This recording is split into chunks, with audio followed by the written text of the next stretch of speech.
Quiet, please. Speed. Twirling. Roll playback.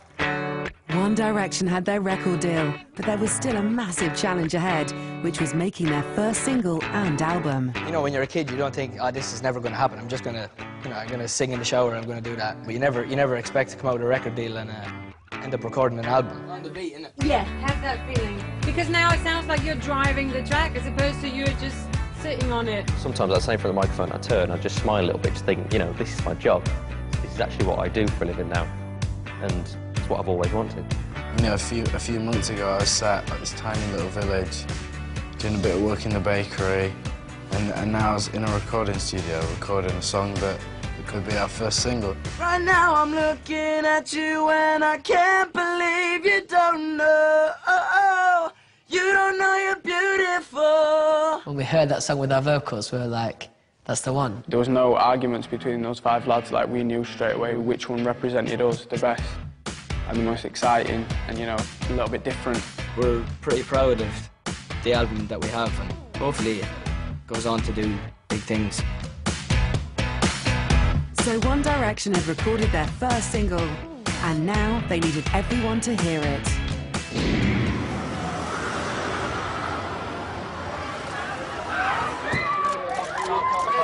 So this morning, live, Scott Mills, Radio 1, okay? This is the first time it's ever been played. This is a world exclusive. This is where it all starts. Yeah, buddy! It's like everyone's been so patient waiting for us and waiting for the record, so like now it's finally going out. I'm just hoping we meet the expectations we've set ourselves, really. Enjoy it, boys! Get in there! For the first time, anywhere in the actual world. It's called What Makes You Beautiful. Here it is. Ah! You're insecure, don't know what for. You're turning heads when you walk through the door. As soon as it'd been played on Radio 1, we travelled all over Britain trying to get all the stations to play it. One Direction! One Direction! One Direction!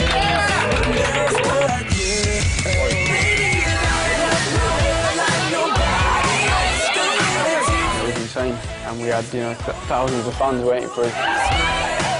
Do you get mobbed all the time? Do you get the same crowd following you around?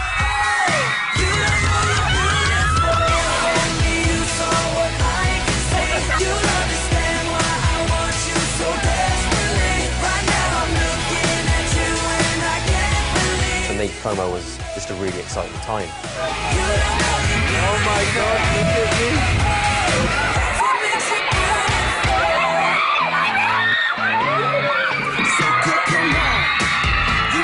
On a day-to-day basis, you know, we do get that sort of reaction from girls and stuff, and that's phenomenal.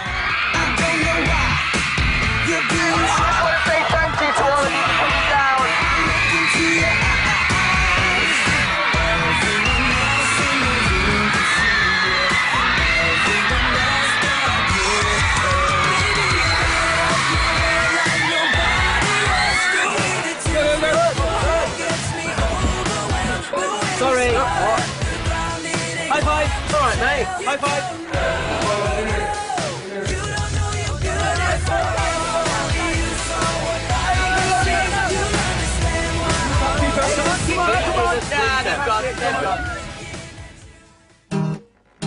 And everywhere they went, the boys gave a live performance.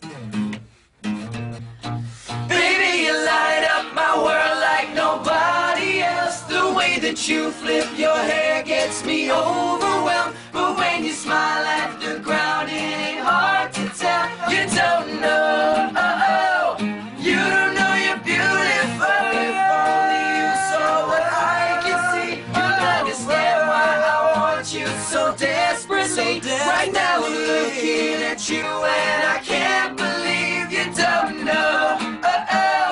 You don't know you're beautiful. That's what makes you beautiful. Let's go. That's what I'm talking about. A band that can sing and play live as well. Come on.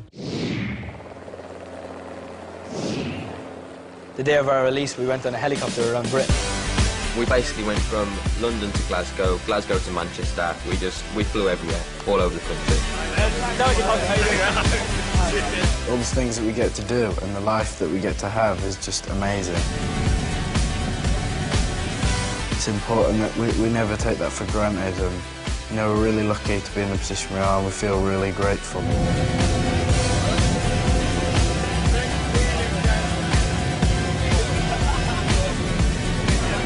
So just landed in Glasgow. After that 2.5-hour flight, Zane has not managed to wake up once. Still asleep, and we've landed.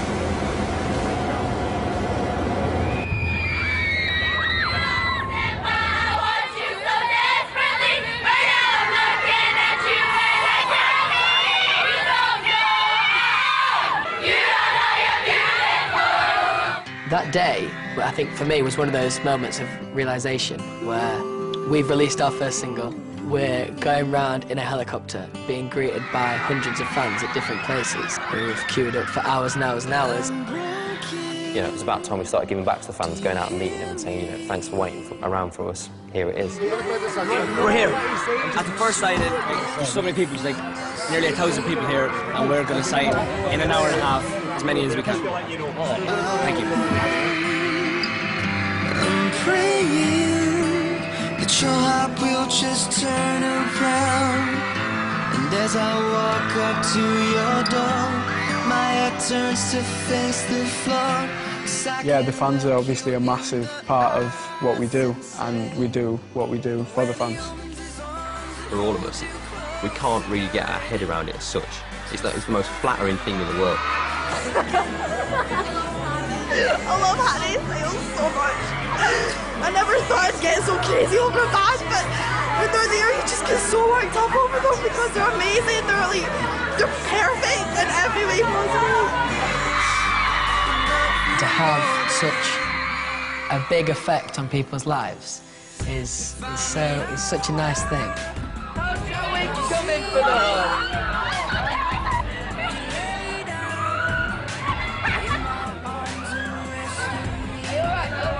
To know that you can kind of have such a massive effect on somebody's life is really overwhelming. The reason why the fans are so dedicated is because I think they feel like they can really relate to us. They're like we're the kind of boys that you'd go to school with, and that's because we are. Hattie, call me baby. Hattie, call me baby.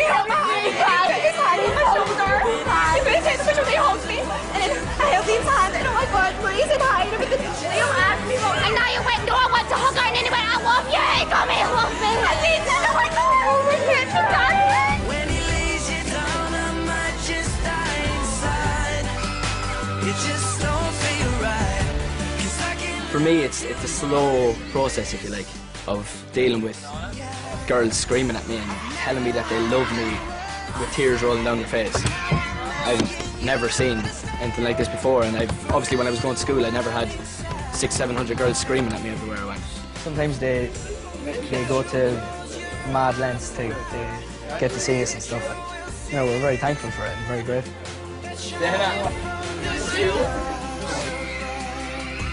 For some people, they feel like they're a part of what we're doing, and I think that they are.